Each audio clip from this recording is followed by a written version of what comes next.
আমি কি ফুর্তি করতে যাচ্ছি? এটা আমার চাকরি। তাই বলে পুজোর মধ্যে? গ্লোবাল মার্কেট ডাল, চারিদিকে স্লো ডাউন চলছে, কেউ একটা পয়সা ইনভেস্ট করছে না। বার্মিংহাম থেকে আর্জেন্ট কোয়ারি, আমি না গেলে হবে?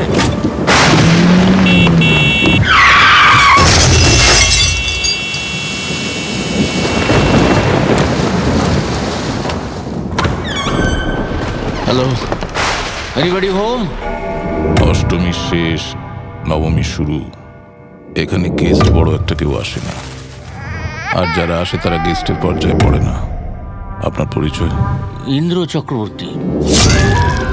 আরে নতুন প্লেয়ার, মনটা ভালো হয়ে গেল। আমার ছেলে বিনায়ক, বার অ্যাট ল। আসলে আমরা গোটা পরিবারটাই উকিলের পরিবার, জানেন তো।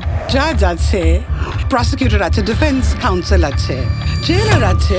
নেই শুধু অভিযুক্ত যে নিজেকে ডিফেন্ড করবে। আপনারা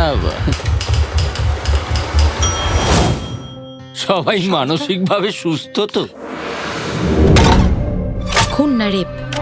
খেলতে এসেছি বলে আমায় মেনে নিতে হবে যে আমি অপরাধী? ও কারণ আপনি কি বলতে চাইছেন? আপনি জীবনে কোনো অন্যায় করেন না, করিনি। এটা বিশ্বাসযোগ্য? সেটা আপনার ব্যাপার। ইনোসেন্ট দিয়ে কি একটা কেস তৈরি করা যায়? আপনি কোনো খেলার আখড়ায় নয়, আপনি রয়েছেন কোর্টে। দেখুন এবার ইন্দ্রবাবু, you might want to take it easy. খেলাটা কিন্তু এবার জমে উঠেছে। ম্যারিড, হ্যাপিলি 11 ইয়ার্স, সন্তান, একটি ছেলে। ইন্দ্রবাবু অন্য কারোর সাথে সম্পর্ক থাকলে বলে দিন। ক্যাসানোভা। আচ্ছা, এই নামটা থেকে আমরা আপনার ব্যক্তিগত জীবনে একটু টুকি দিতে পারি? আনফরচুনেটলি আপনারা এমন একজনকে কাঠগড়ায় তুলতে চাইছেন যার জীবনে কোনো অপরাধ নেই। কি হলো? কনফেশন হলো। এবার কিন্তু ভয় দেখাচ্ছেন। কার কাছ থেকে আপনি প্রতিনিয়ত পালাচ্ছেন? খুনটা আপনি ঠিক কাকে করেছিলেন যার নাম বলতে আপনি এত ভয় পাচ্ছেন?